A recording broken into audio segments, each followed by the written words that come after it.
Recording is on. Bueno, pues hoy nos toca el tema 6, ¿no? El tema de cuasi experimentos. No sé si le habéis dado... Uy, Esther dice que no sabe qué le pasa con el micrófono. Pues no tengo ni idea. Yo aquí no he hecho nada para que no podáis hablar. O sea que en principio debería ser un problema vuestro, de vuestro sistema. No lo sé. Decía que, bueno, voy a compartir la pantalla antes de nada, antes de que se me olvide. El tema 6, el tema que nos toca hoy, es el tema de los cuasi experimentos. No sé si habéis echado un vistazo.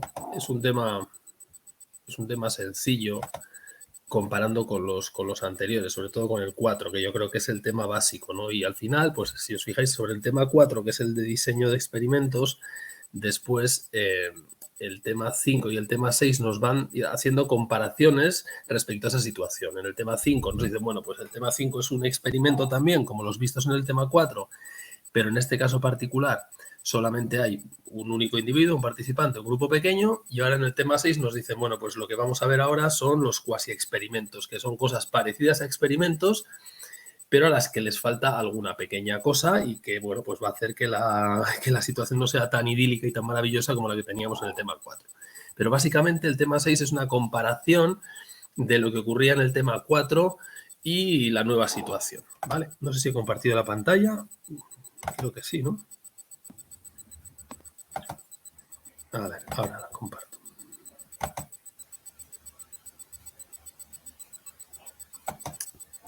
Bien, bueno, pues entonces, como siempre, vamos a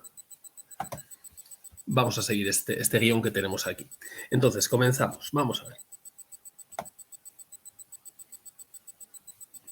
Hay una introducción al principio del capítulo. Y en esa introducción nos dicen que los diseños cuasi experimentales, los que vamos a tratar en este tema 6, tuvieron su origen en el ámbito educativo, es decir, en la enseñanza, ¿no?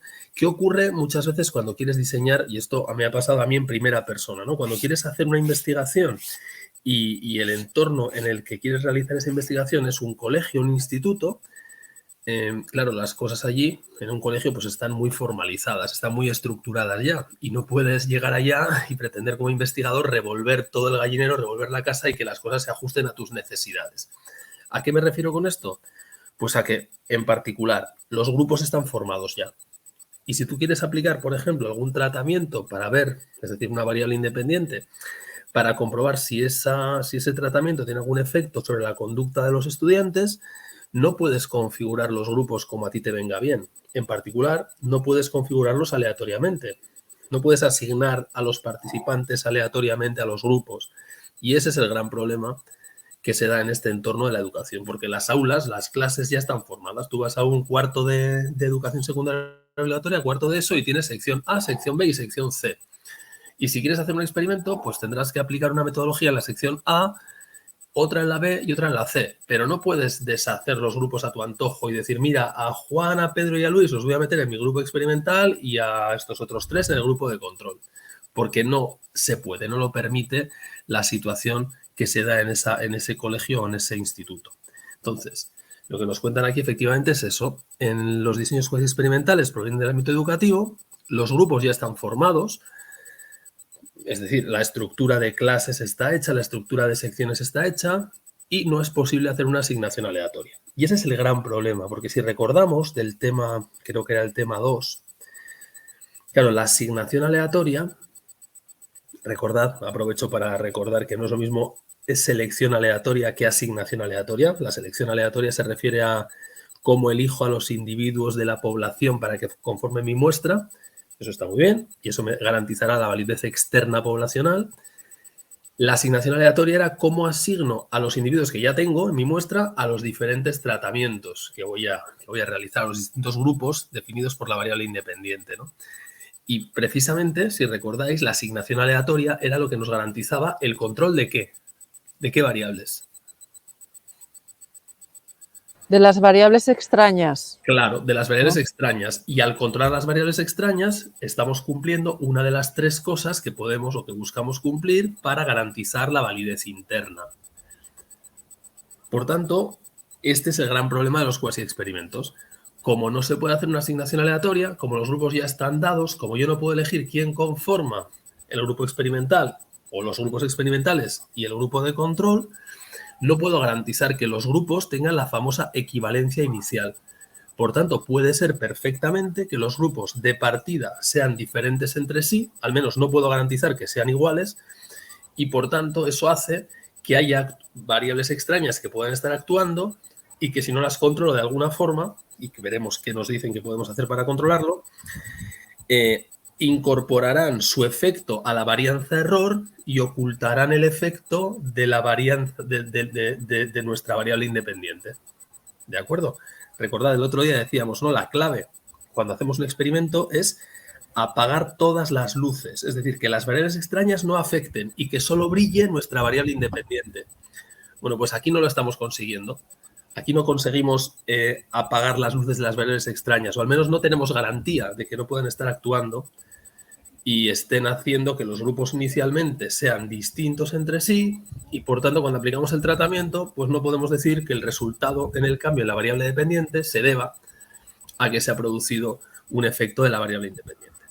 Esa es la cuestión básica de los cuasi experimentos. Por tanto, si hubiera que quedarse con un mensaje, un eslogan, ¿qué es un cuasi experimento? Lo mismo que un experimento, lo mismo, con la excepción de que, como no puedo asignar aleatoriamente los individuos a los grupos, no puedo controlar tan bien las variables extrañas y, por tanto, hay una amenaza adicional a la validez interna. ¿Vale?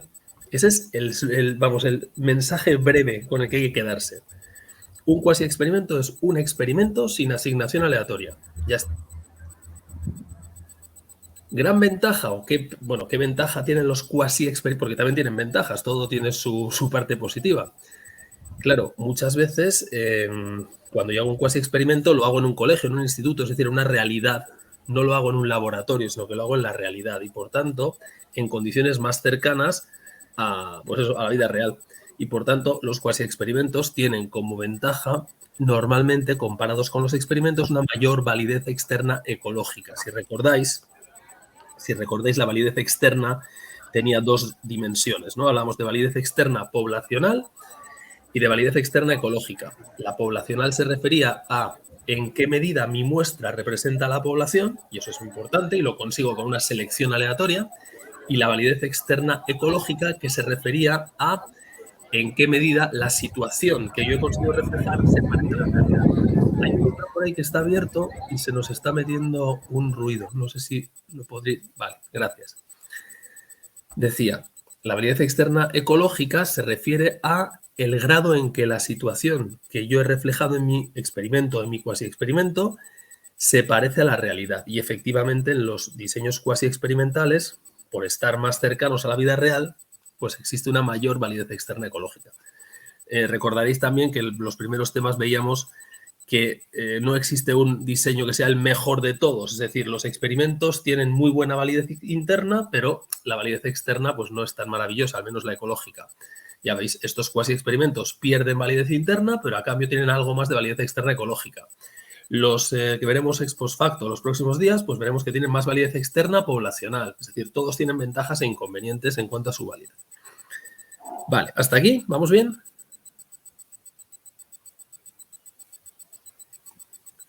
Sí. Pues ya prácticamente nos han dicho todo en la introducción. Ahora ya, pues bueno, pues nos lo van repitiendo, insistiendo un poco más, ¿no? En el punto 2 nos dicen características de los diseños cuasi experimentales.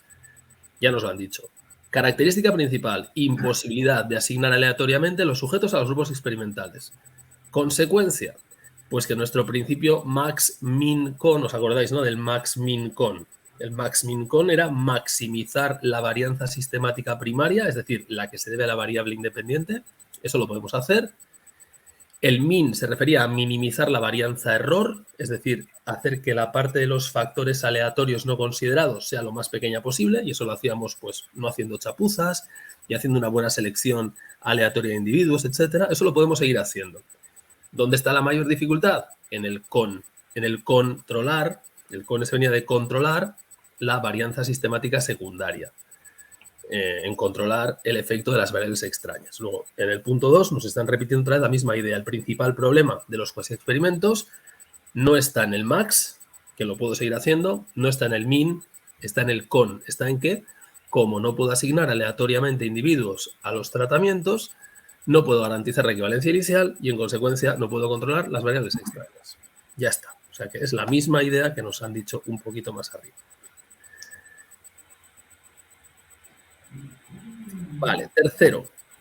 Bueno, aquí yo creo que esto lo podían haber hecho en el capítulo anterior, en el capítulo 4. Aquí de repente nos presentan una tablita que la he incluido aquí porque, bueno, me parece que está bien tenerlo en algún sitio, que es la notación que se utiliza para expresar para expresar o para recoger cómo es un tratamiento, un diseño de un experimento, ¿no? Entonces, estos son los símbolos que utilizamos. Una X, como aparece aquí, indica la administración de un tratamiento. Esto quiere decir, se está aplicando un tratamiento, ¿vale? Una exposición del grupo a un cierto valor de la variable independiente. La O se refiere a una observación, y una observación es una medición en particular, normalmente de la variable dependiente. Estoy midiendo algo. Luego nos dicen, si hay elementos que están en una fila, indican que estamos trabajando con un mismo grupo de personas. En particular, por ejemplo, OXO. ¿Qué quiere decir OXO?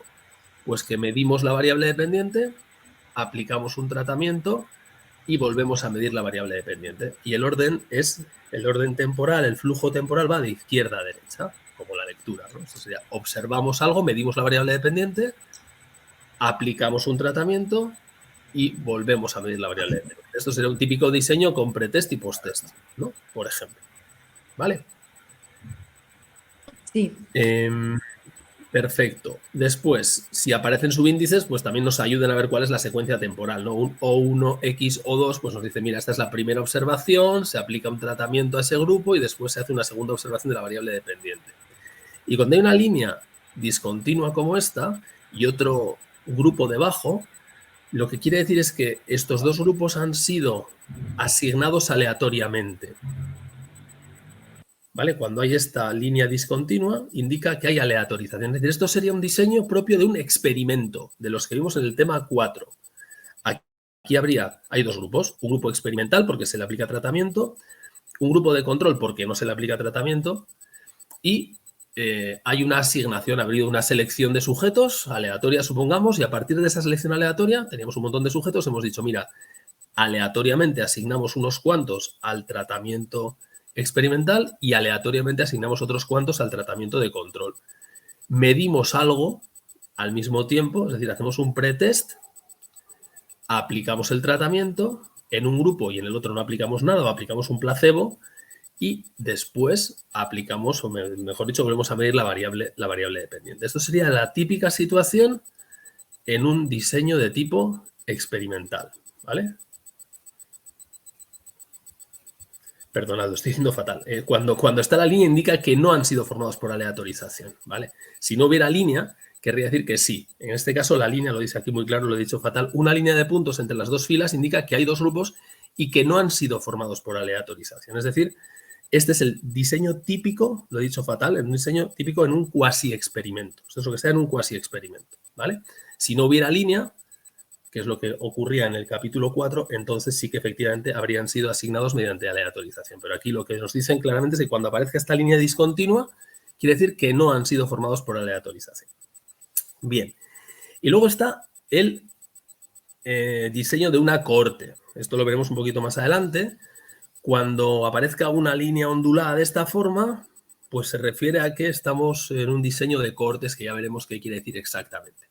Y después, pues bueno, pues también nos dicen, aunque luego no lo utilizan mucho, solamente al final del capítulo, que cuando el tratamiento X aparezca acompañado de una barra vertical, quiere decir que ese tratamiento se está retirando, ¿no? En matemáticas es el signo negación, la negación de X, pues quitamos el tratamiento, ¿vale? Entonces, perdonad, repito, por si acaso no ha quedado claro, esto que aparece aquí indica que los grupos se han formado de manera no aleatoria, ¿vale? No ha habido una asignación aleatoria. La línea discontinua indica no aleatorización.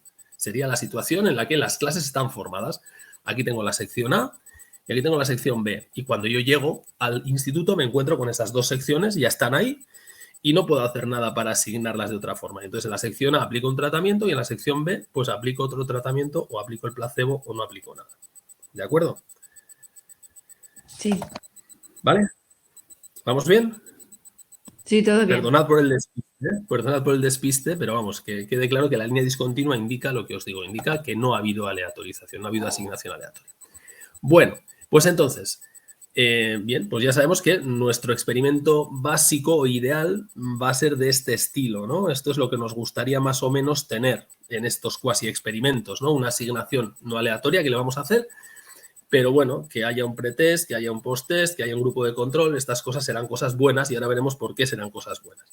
Pero antes de ver este diseño más completo, vamos a hablar de los diseños preexperimentales. Porque nos dicen, oye, mira, antes, además de los cuasi experimentales, hay otra cosa que son los preexperimentales. Vale, aquí el libro, bueno, nos presenta esta tabla y nos dice que hay, insisto, dos tipos, ¿no? Los cuasi experimentales y los preexperimentales. Estos de aquí, los de la derecha, los cuasi experimentales son, digamos, los aceptables, ¿no? Ya sabemos que van a tener problemas de validez interna, somos conscientes de ello. O más al menos que los experimentos. Pero bueno, estos digamos que son los que son aceptables. Estos que están aquí, los preexperimentales, son, vamos a decirlo de alguna forma, vamos a decirlo así, son las piedras o los elementos sobre los que vamos a construir después los cuasi experimentales. Pero a estos preexperimentales les falta algo. Es decir, hay algo que no tienen y que va a poner muy en entredicho su validez interna. Muy, muy en entredicho. ¿Y qué son esas dos cosas que no tienen los preexperimentales? Pues o bien no tienen grupo de control, o bien no tienen pretest, o bien no tienen ninguna de las dos cosas. Entonces, esta idea es importante. Si falta o bien el pretest o falta el grupo de control, estamos en una situación preexperimental. Perdonad que me llaman a la puerta. Un momentito ahora.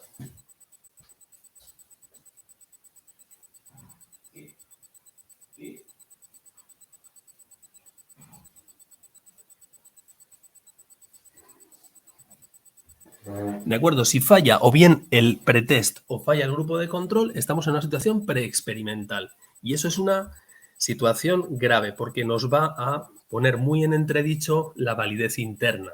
¿De acuerdo? Entonces pueden darse tres situaciones. O bien que nos falte el pretest, o bien que no haya grupo de control, o bien que nos falte el pretest y nos falte el grupo de control. Entonces, ¿qué es lo peor que puede pasar? Pues que falle todo. Que no tengamos ni pretest ni grupo de control. Entonces, eso es la situación que se plantea aquí. La situación que llama el libro solamente post-test. No tenemos grupo de control y no tenemos pretest. Bueno, es que no tenemos nada prácticamente. Entonces, ¿cómo es el diseño? ¿Qué aspecto tiene? Pues el aspecto que tiene es este de aquí. Entonces, fijaos. Este sería el diseño. Aquí está. Ese que está ahí marcado.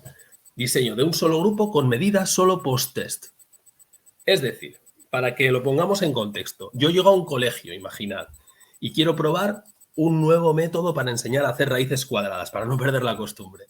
Y entonces yo voy con mi método y me encuentro con que solo tengo una clase. No tengo posibilidad de tener dos clases, no hay grupo de control, solamente tengo una. Y me dicen, oye, si quieres probar el método, aquí tienes a esta clase. Aplico el método, aplico el tratamiento y después, al tiempo, evalúo a ver si ese grupo sabe hacer raíces cuadradas o no sabe hacer raíces cuadradas. ¿Qué os parece como diseño? Y eso sería un diseño de solo grupo con medida solo post-test. No tengo grupo de control y no tengo medida inicial. Y recordad, mi objetivo siempre es evaluar si el tratamiento es eficaz, es decir, si mejora algo. Perdonad que ahora me llevan a la otra puerta. Un segundo, estoy pensando. Sí, hola, Celal. Ok, bien. ¿Pero cómo? Sí. Ah, mira, ya viene y todo. Viene mirando desde la mañana. Vale. Una próxima. Vale. Vale.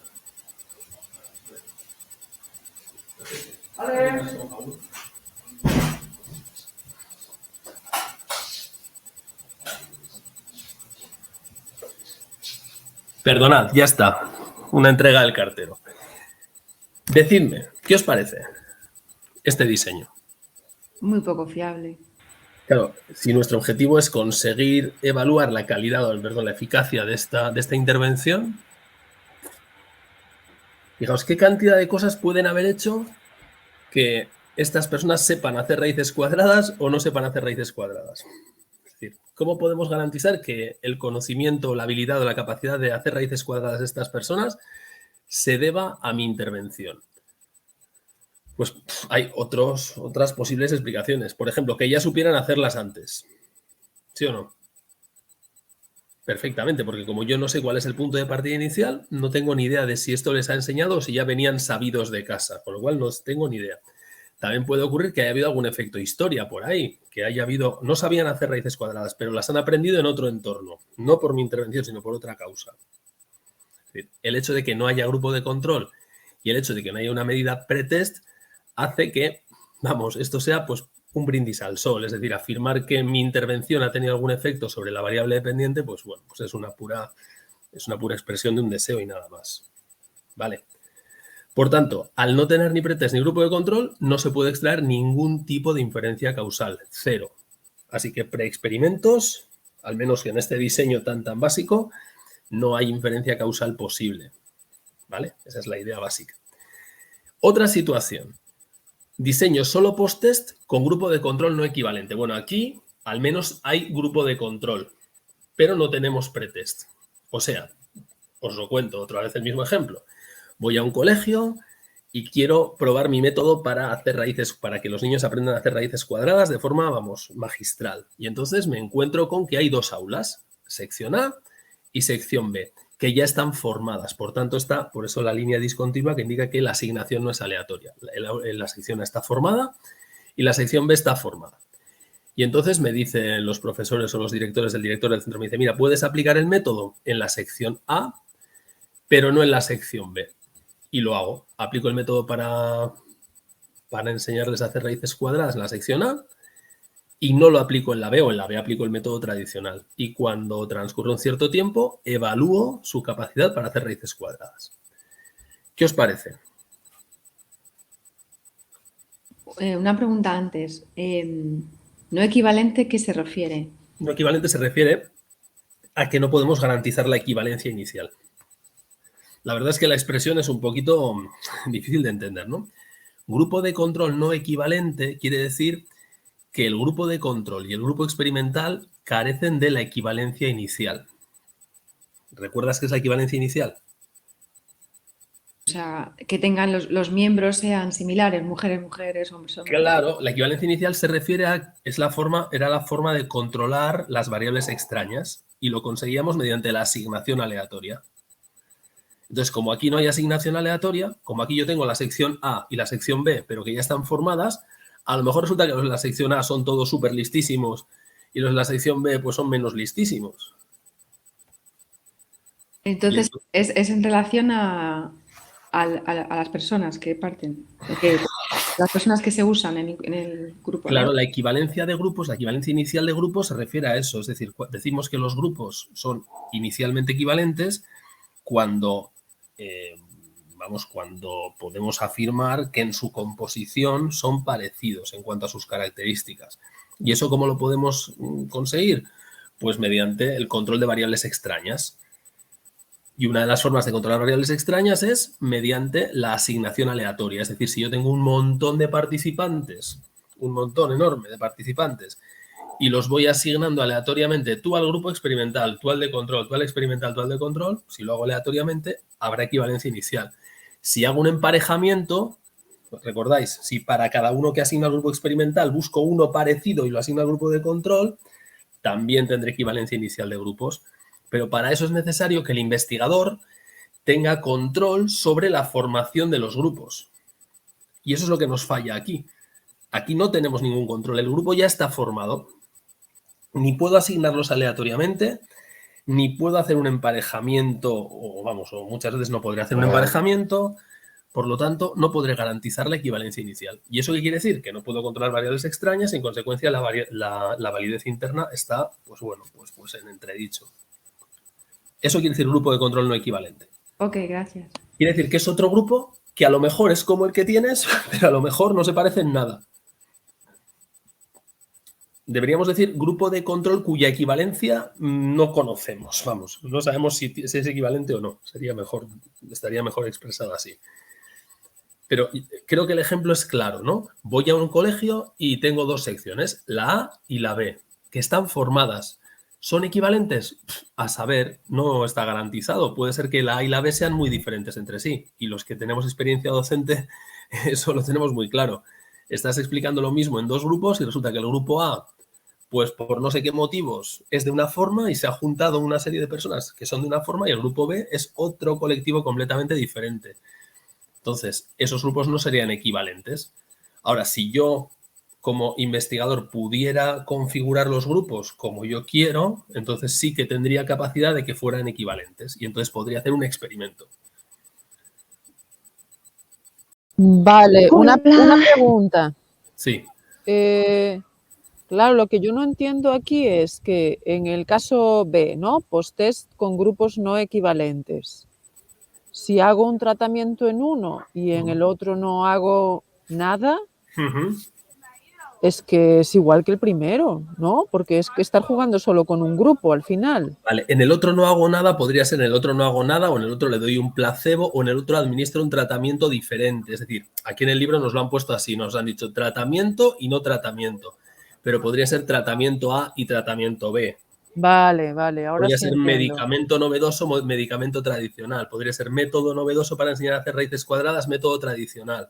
Podría ser eso, ¿vale? Grupo de control es, digamos, el que mantiene el statu quo, el que mantiene la situación como estaba, en el que no se aplica ninguna medida novedosa. Vale, ahora sí lo entiendo. Vale, pero sí que aquí sí que hay una diferencia respecto al anterior, porque aquí sí que hay un grupo de control, aunque no sea equivalente, hay un grupo de control y eso ya hace que sea un poquito mejor que el diseño anterior. El anterior era este XO de aquí es un desastre. Si no hay grupo de control es un desastre. Ahora hay grupo de control y esto, hombre, ya nos da un poquito más de seguridad. Es decir, la validez interna ya no está tan en entredicho como antes. ¿Por qué? ¿De qué efecto nos estamos protegiendo?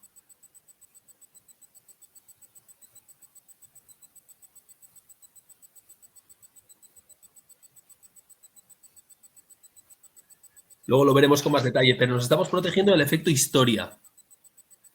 Es decir, si ocurriera algún evento, imaginad, ¿no? Sigo con mi mismo ejemplo. Imaginad que de repente hay un programa en televisión durante este periodo de tiempo en el que hoy hay no sé, pues hay un concurso en el que de repente enseñan a los niños a hacer raíces cuadradas, ¿no? Y lo ve toda la población, lo ve muchísima gente.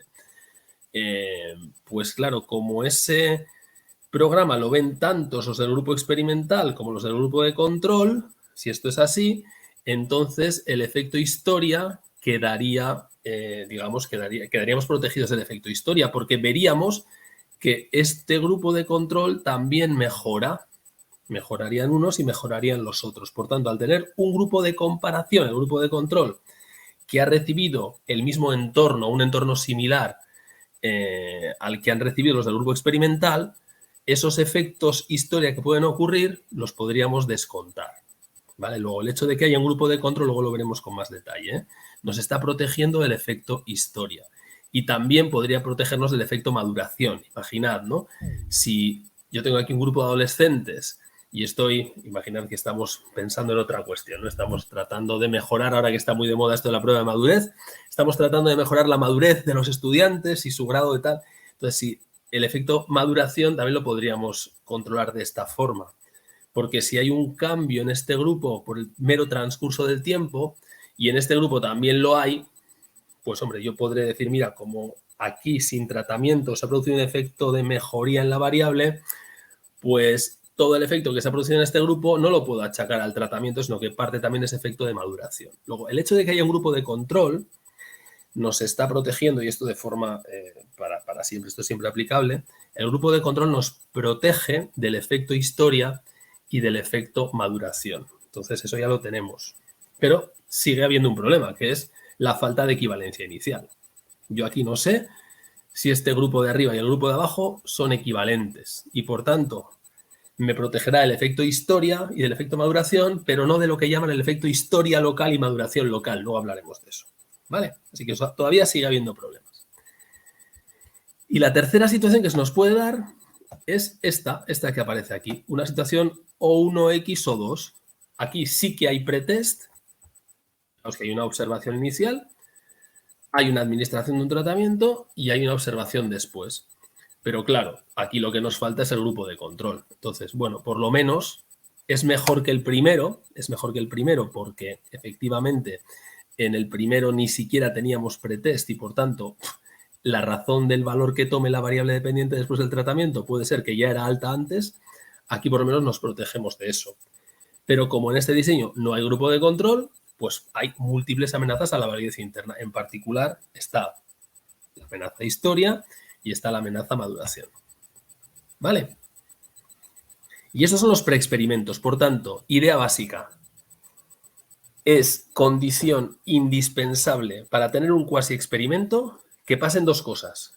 Uno, que haya pretest y dos, que haya grupo de control. Y si falla alguna de esas dos cosas, si o bien no hay pretest o bien no hay grupo de control o faltan los dos, entonces eso es un preexperimento. Y en un preexperimento no se puede decir nada sobre la causalidad. Nada de nada de nada. ¿De acuerdo? ¿Vale? Juanjo, entonces, ¿se hace para qué? ¿Para tener una idea, un feeling o qué? Es que esto no se debería hacer. Esto, a ver, voy a confesar. Yo alguna vez he tenido que hacer alguna cosa de estas. He tenido que hacer alguna cosa como esta, en el que no me han permitido hacer una medida pretest y he tenido que hacer una aplicación de un tratamiento y una posterior observación de la variable dependiente y en una ocasión con grupo de control y en otra sin grupo de control. O sea, he tenido que hacer esto y he tenido que hacer esto. ¿Por qué lo haces? Pues porque no te queda otra. Porque lo que te permite en ese momento esa institución con la que tú vas a colaborar es hacer eso. Claro, fijaos que cuando tú como investigador quieres comprobar algo, tienes que conseguir la colaboración de una serie de participantes. Y, bueno, pues hay limitaciones de muchos tipos. Hay limitaciones de tiempo, hay limitaciones presupuestarias. Muchas veces estas son las más importantes y al final tienes que contar con una serie de colegios que se prestan voluntarios a echarte una mano para probar una teoría que tú puedas tener. Y claro, ¿hasta dónde puedes forzar la voluntad de esos colegios? Pues hasta cierto punto. Y claro, a mí me gustaría hacer un experimento con asignación aleatoria y con no sé qué cosas, pero te dicen, olvídate. Y cuando dices, bueno, pues sin asignación aleatoria, te dicen, ya, pero es que el pretest ya no lo podemos hacer por yo que sé qué motivo. Y entonces te encuentras obligado a hacer este tipo de cosas que no valen para nada. Entonces, bueno, pues lo haces para aprender, para ensayar, pues para ver si puedes sacar algún tipo de idea que te permita después en otra ocasión hacer un diseño mejor. Pero estos diseños de preexperimento como tales, dicho de una forma burda, no valen para nada. También podría ser para conectar un poco con, ¿no?, con el lugar y la... Eso sí, pues puede servir, insisto, para ensayar, para probar el cuestionario, a ver si vas a utilizar algún cuestionario para medir alguna cuestión, algún constructo, a ver si se entiende bien, ver cuál es la validez de ese cuestionario, su fiabilidad, es decir, para ir probando los instrumentos que vayas a utilizar después. Pero en términos de investigación, en términos de investigar la relación de causalidad entre una variable independiente y una dependiente, que es al fin y al cabo lo que nos interesa a nosotros, pues no sirve para nada. Vale. Sería como una fase piloto, una prueba para ir aprendiendo, un ensayo si quieres. Ok. Pero poco más. ¿Vale? Sí, gracias. Bien, entonces, ahora ya nos pasamos a los que sí son experimentales, ¿vale? Y cuidado porque aquí hay una pequeña contradicción y el libro se contradice aquí. Entonces, bueno, pues vamos a intentar poner de manifiesto esa contradicción, porque fijaos, aquí nos han dicho, en este punto, si falta el grupo de control o falta el pretest, es preexperimental. Nos han dicho eso y lo ponen en el libro tal cual. Es decir, cualquiera de estas dos cosas, que falle el grupo de control o que no haya pretest, hace que sea experimental. Y a continuación nos dicen, oye, mira, dentro de los cuasi experimentales hay unos que son sin grupo de control. Entonces, a ver, ¿qué me estás contando? Si me acabas de decir que el hecho de que no haya grupo de control ya hace que sea preexperimental, ¿cómo puedes ahora incluirme entre los cuasi experimentales los que no tienen grupo de control? Y hay una explicación. Hay una explicación porque estos que están aquí dentro del sin grupo de control, y aquí en estos resúmenes lo he escrito para que quede claro, estos que están dentro del sin grupo de control son los que van paralelos, recordaréis, a los diseños intragrupo. ¿Os acordáis de los diseños intragrupo? Cuando hablamos de los experimentos teníamos intergrupo e intragrupo. ¿Os acordáis de eso? Sí. Los intergrupo era pues que teníamos varios grupos de individuos, pues por ejemplo experimental y control, y a cada individuo le dábamos un tratamiento y solo uno. Y los intragrupo o intrasujeto eran aquellos en los que a cada sujeto le hacíamos pasar por todos los tratamientos y estaba todo aquel rollo del contrabalanceo, etcétera, etcétera. ¿Os suena todo esto? Sí, sí. Vale. Bueno, pues estos Sí. que están aquí, estos que están en el singrupo de control son los diseños cuasi experimentales que corresponderían a los diseños experimentales intragrupo. Y os acordaréis que allí tampoco había grupo de control, porque había una cosa que ocurría que era el sujeto como control de sí mismo.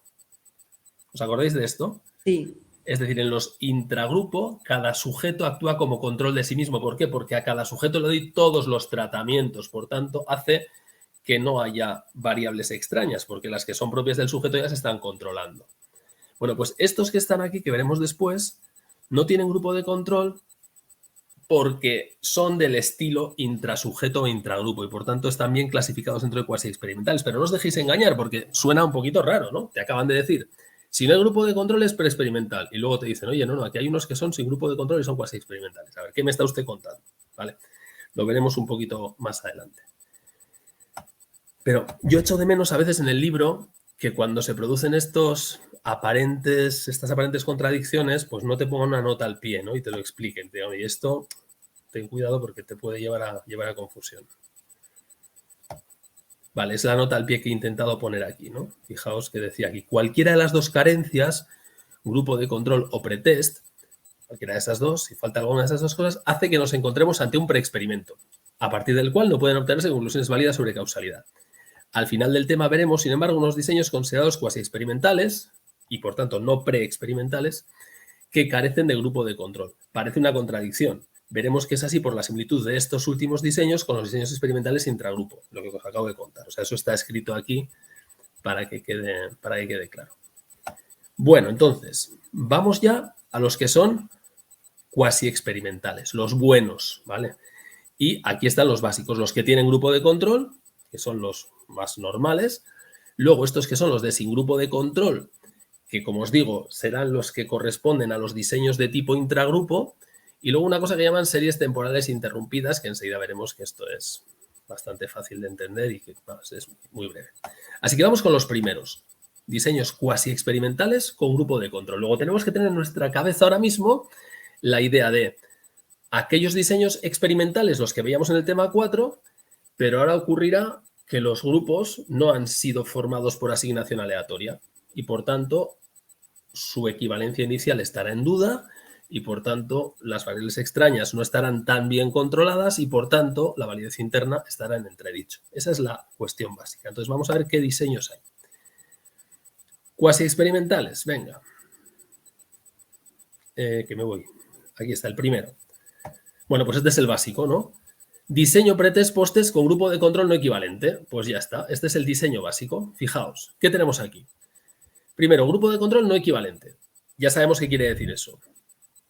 Quiere decir que hay un grupo experimental y un grupo de control y que en principio no podemos garantizar que sean equivalentes, que inicialmente tengan la misma composición.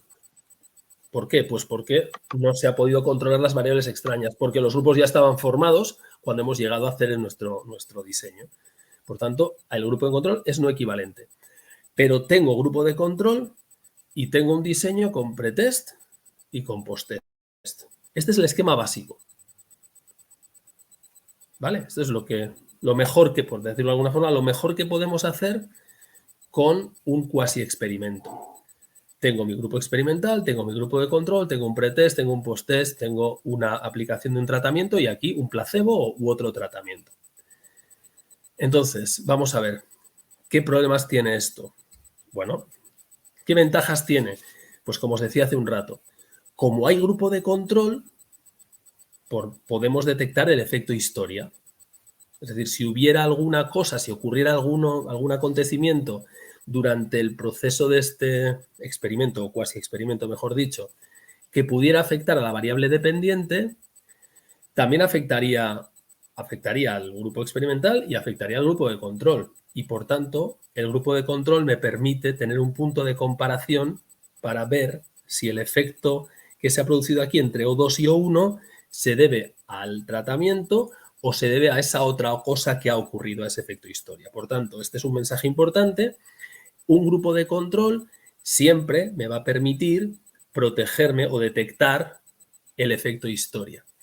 Pero, como os decía hace un momentito, el hecho de que el grupo de control no sea equivalente no me permite descartar el efecto historia local, o lo que el libro llama también interacción historia por selección. No sé si esto se entiende o no se entiende. Es importante entender esto porque sí que os va a haber preguntas al respecto. Vamos a ver, ¿qué es efecto historia y qué es efecto historia local? Son cosas diferentes. El efecto historia, como decíamos, ya lo hemos dicho muchas veces, ocurre algo en el transcurso de la prueba, del experimento, que afecta a la variable dependiente. Entonces, si ocurre algo, pues entendemos que ese algo que ocurre afecta a todos, tanto al grupo experimental como al grupo de control. Y si eso es así, o al grupo experimental, o a los grupos experimentales y al grupo de control. Si eso es así, pues si hay un cambio de O1 a O2, pues podré decir, mira, como en el grupo que no ha recibido el tratamiento se ha producido este cambio entre O1 y O2, tengo que descontar ese efecto también en el grupo experimental. Luego me permite protegerme del efecto historia. Pero, como resulta que nuestros grupos no son equivalentes, pueden estar expuestos a diferentes entornos. Ese es el gran problema. Repito, como los grupos no son equivalentes, puede que estén expuestos a diferentes entornos. Fijaos, por ejemplo, en mi entorno, yo vivo en San Sebastián. Imaginad que yo tengo dos secciones, una sección A y una sección B. Y resulta que la sección A está formada por personas cuya lengua materna es el castellano. Y la sección B está formada por personas cuya lengua materna es el inglés. O mejor dicho, vamos a poner el euskera. Castellano y euskera, ¿de acuerdo? La sección A es castellano, sección B es euskera. Y resulta que, imaginemos que en la televisión autonómica, cuya lengua oficial es el euskera, resulta que se emite un programa que solamente ven los de la sección B y que no ven los de la sección A, porque como es en euskera no lo entienden. Claro, eso, y supongamos que ese programa que se emite tiene un efecto sobre la variable dependiente. Claro, esa historia no ha afectado a los dos grupos por igual, porque en el grupo A no ha tenido ningún efecto, mientras que en el grupo B sí ha tenido efecto. Eso es un efecto historia local. Es decir, el hecho de que los grupos no sean equivalentes puede hacer que las historias que ocurran, esos efectos historia, no afecten a todos de la misma forma, porque pueden estar expuestos a entornos distintos. Y eso es lo que se llama el efecto historia local, es la interacción entre la historia y la composición del grupo. Por eso lo llaman interacción historia por selección, ¿no? Según cuál sea el grupo, resulta que la historia le puede afectar de una forma o le puede afectar de otra. Y esto, claro, es grave cuando no hay equivalencia inicial. Porque si hubiera equivalencia inicial, si los grupos fueran iguales, si el grupo de la parte de arriba y el grupo de la parte de abajo fueran inicialmente iguales y estuvieran expuestos al mismo entorno, la historia les afectaría igual a todos. ¿Se entiende esto? Sí. Se entiende historia local, pero no me acuerdo del efecto historia a secas. El efecto historia, como digo, es ocurrencia de algún acontecimiento durante el periodo en el que ocurre el diseño del experimento, esta investigación, pasa algo en el medio que afecta a la variable dependiente. Imagínate, vamos a cambiar, imagínate que estamos hablando de un tratamiento para reducir el consumo de tabaco, ¿vale? Y entonces yo, en este momento, en el momento inicial, hago una medición en dos secciones, sección A y sección B, y mido cuál es el consumo de tabaco de una serie de personas en la sección A y en la sección B. Y ahora, aplico un tratamiento en este grupo, y este tratamiento es pues una campaña de concienciación, no sé, para reducir el consumo de tabaco. Y aquí no aplico nada. Y resulta que justo en este proceso, en este momento, el Ministerio de Sanidad lanza una campaña brutal para reducir el consumo de tabaco. Pues es un efecto historia, porque si después yo observo que se ha reducido el consumo de tabaco, no tengo ni idea si se ha debido a mi intervención o a que el Ministerio de Sanidad al mismo tiempo ha lanzado una campaña agresivísima y entonces se ha producido la reducción del consumo debido a esa campaña. Me acaban de hundir mi experimento. Eso es un efecto historia. Ocurre algo en el transcurso de esta investigación que afecta a la variable dependiente. Y un efecto historia local sería, oye, resulta que, mira, aquí tengo a los de castellano arriba y a los de euskera abajo, y resulta que la campaña solamente se ha emitido en euskera. Y por tanto, los de arriba no se han enterado de nada, pero los de abajo sí. Bueno, pues es un efecto historia local. Pero entonces, ay, disculpa, Juanjo, Sí, entonces no. Los grupos no son iguales, porque unos, es que no son equivalentes los grupos, ¿no?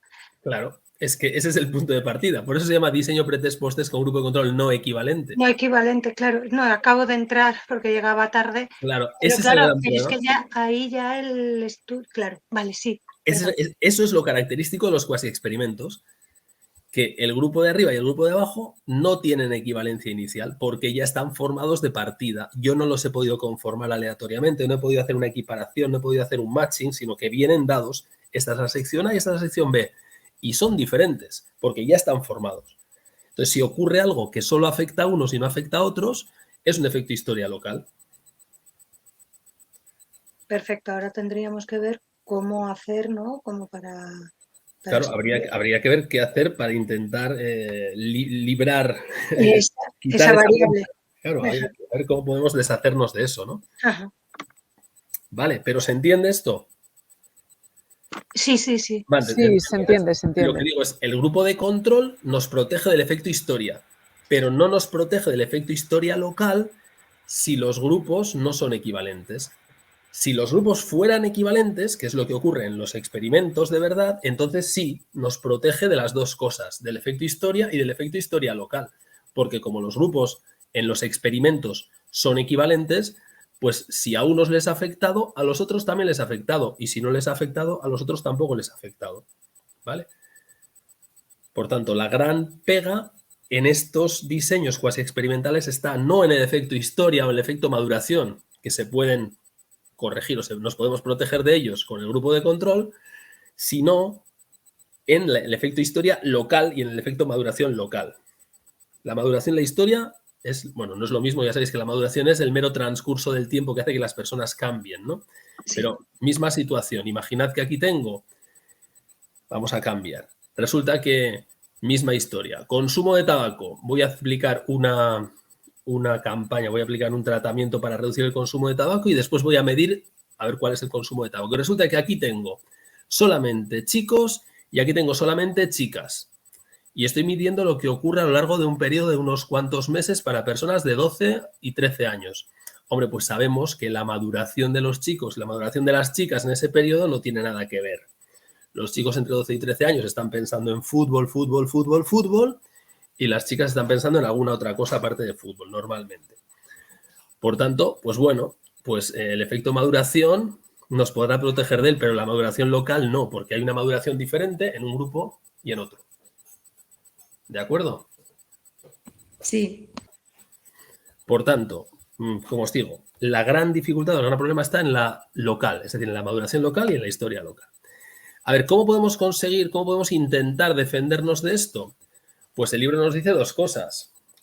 Una de ellas, la verdad es que es un tanto poco creíble, porque realmente nos dice aquí, mira, para intentar conseguir una mayor equivalencia de grupos, porque ya digo, aquí el problema está en que no hay equivalencia, puede usarse la técnica del emparejamiento. Hombre, sí, genial, eso estaría genial. Recordad, el emparejamiento quería decir que para cada individuo que forma parte de uno de los grupos, por ejemplo el experimental, buscamos a otro que se parezca mucho a él y lo ponemos en el grupo de control. Claro, esto estaría genial. Si se pudiera hacer sería fantástico, pero mi realidad al menos ha sido que esto no es posible. Cuando yo he pretendido hacer esto me encuentro con que no, porque fijaos, el emparejamiento, ¿qué sigue siendo? Sigue siendo una cuestión de control por parte del investigador, ¿no? Que dice, mira, los grupos se van a formar de esta manera y supone que tendrías que elegir para cada persona la sección A una persona de la sección B que se parezca a ella, ¿no? Imaginad, estábamos diciendo, por ejemplo, castellano y euskera, pues si aquí tengo en castellano una chica que tiene muy buenas notas y que es de no sé qué localidad, querría también aquí, en el grupo de euskera, una chica que tenga muy buenas notas y que sea de una localidad parecida a esa, ¿no? Pues para que tenga características similares. Eso supone tener mucho control sobre quién forma los grupos, sobre cómo se conforman los grupos.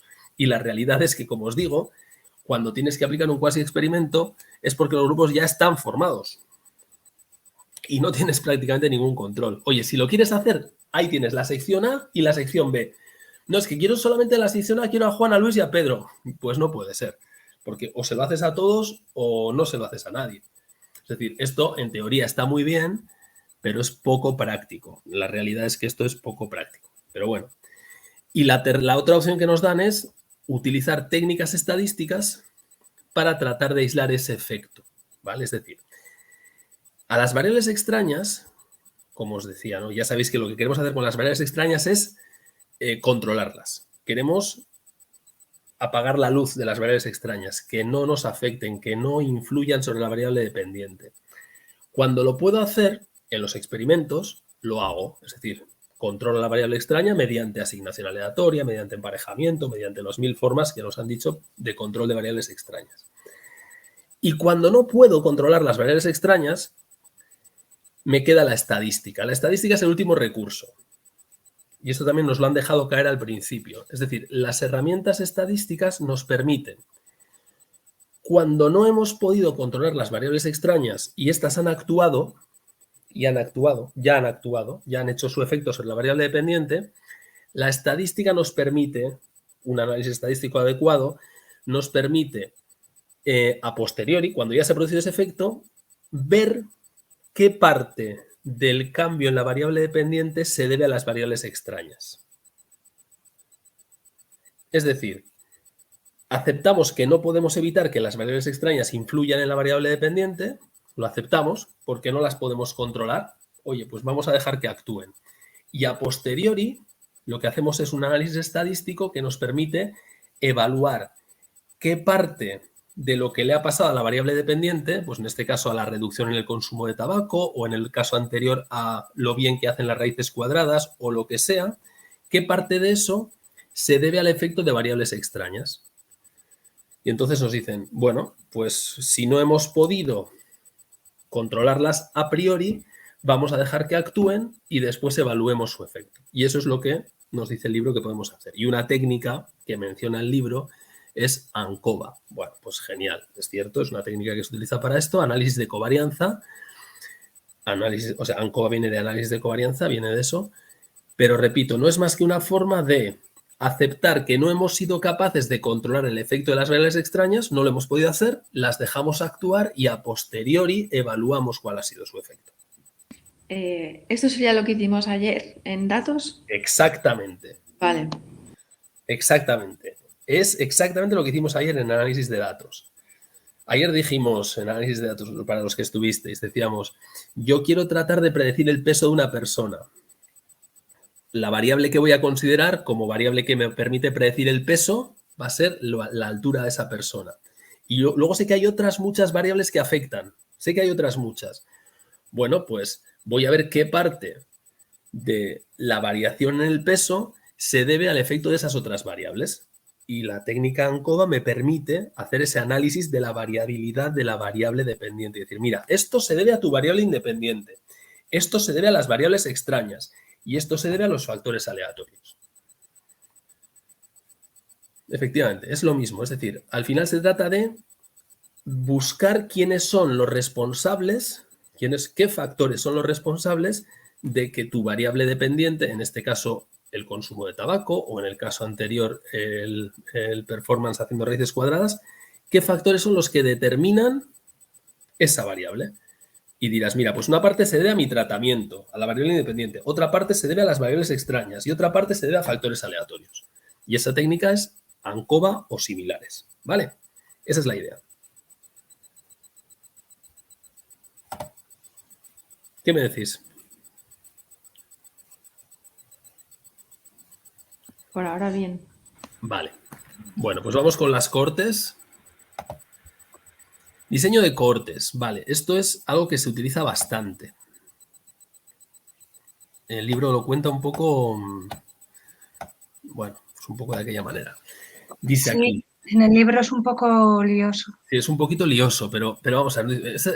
Lo que he hecho aquí es copiar la definición de qué es una cohorte, ¿no? Lo que nos dice el libro es esto. Se entiende por cohorte un grupo de personas que pertenecen a algún tipo de institución formal o informal que se encuentran sometidos durante un tiempo a las mismas circunstancias y que van progresando de un nivel a otro en dichas instituciones. Bueno, esto suena a una definición terrible, ¿no?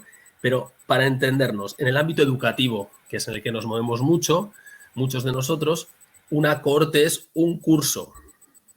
Es decir, los alumnos que conforman un curso académico, los que están ahora en primero de eso, forman una cohorte. Y otra cohorte son los que están en segundo, y otra cohorte son los que están en tercero, y otra cohorte son los que están en cuarto. Es decir, cada uno de los cursos formaría una cohorte. Y ya está.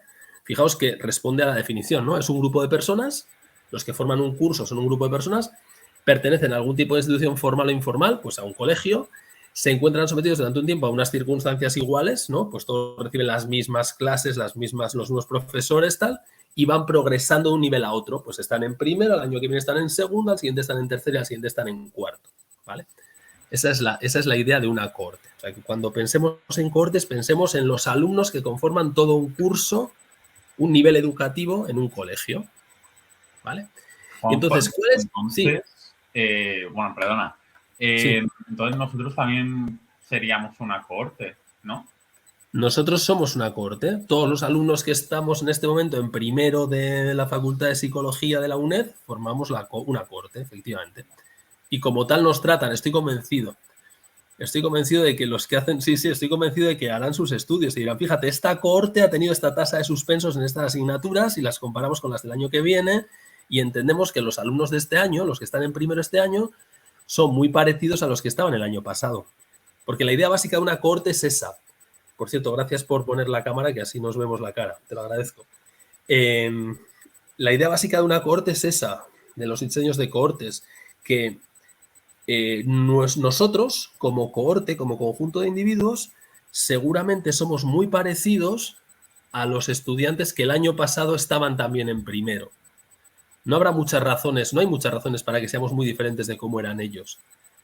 Somos muy homogéneos y, por tanto, se puede entender que hay equivalencia inicial. Es decir, que si nos comparamos nosotros con ellos, hay equivalencia inicial. No hay una composición radicalmente diferente. Y que si, por tanto, aplican un tratamiento para nuestro curso que no aplicaron el año pasado, ¿vale?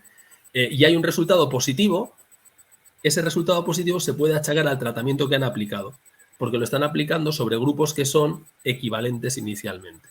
Esa es la idea básica de las cohortes. Vale, entonces esto es lo que nos cuentan aquí. Vamos a ver si se entiende esto. ¿Para qué sirve el diseño de cohortes? Pues para lo mismo de siempre. Sirven para ver cómo un cambio, un tratamiento, un cierto tratamiento afecta a una cohorte llamada experimental y comparar esa cohorte con la cohorte anterior llamada de control. ¿Vale? Se supone que las diferentes cohortes, sin llegar a ser equivalentes, porque puede haber un cierto efecto de selección, son muy parecidas entre sí. Esta es la clave. Es decir, prácticamente podemos afirmar que los grupos, no lo podemos afirmar porque hay un cierto efecto de selección, porque no podemos decir que nosotros seamos iguales que los del año pasado, pero no hay razones para que seamos muy diferentes. Vale, entonces este es el típico diseño, fijaos. ¿Qué estamos haciendo aquí? Pues vamos a pensar que esto es una medición de una variable. Vamos a pensar, no, esto es una medición. Aquí se está midiendo algo. Por ejemplo, se está midiendo, vamos a pensar en en nuestra asignatura preferida, psicobiología, ¿no? Fundamentos de psicobiología, es una de las favoritas de todos, me imagino. Aquí estamos midiendo, mediante un examen, estamos midiendo el grado, el conocimiento que los estudiantes tienen de fundamentos de psicobiología. Y aquí tenemos, digamos, por ejemplo, la calificación media obtenida en el examen de junio en la asignatura Fundamentos de Psicobiología en el curso anterior. Esta sería la cohorte anterior, ¿vale? Entonces, esta línea ondulada indica que ahora va a haber otra cohorte. Luego, esto es la cohorte actual. En esta cohorte resulta que aplican un tratamiento. Por ejemplo, dicen, oye, vamos a diferencia de lo que hicimos el año pasado, que no hicimos nada, usamos el método tradicional, este año vamos a cambiar el método de enseñanza y además de los habituales recursos que tenemos, vamos a lanzar, yo qué sé, pues unas PECs súper interesantes y maravillosas a ver qué tal funciona. Entonces lanzan aquí unas prácticas y después de esas prácticas, que sería el tratamiento, miden cuál es la calificación promedio en la asignatura Fundamentos de Psicobiología en junio del año siguiente. Y entonces dicen, bueno, si ha habido un cambio de aquí a aquí, es decir, si la nota que obtuvieron los estudiantes el año pasado, los del curso pasado, fue inferior a la nota que han obtenido los estudiantes en este curso, como este grupo de aquí y este grupo de aquí son dos cohortes y por tanto son prácticamente iguales entre sí, podremos decir que si ha habido una mejora en la calificación promedio, esa mejora se debe a que hemos aplicado este tratamiento aquí. Esa es la idea que está detrás de los diseños de cohortes. No es más que eso. Luego, si os sirve como ejemplo, quedaos con esta película que os he contado. Juanjo, lo que no acabo de entender mucho es por qué en los dos aparecen el O1 como a la izquierda y luego, después del tratamiento, el O1 a la derecha. Porque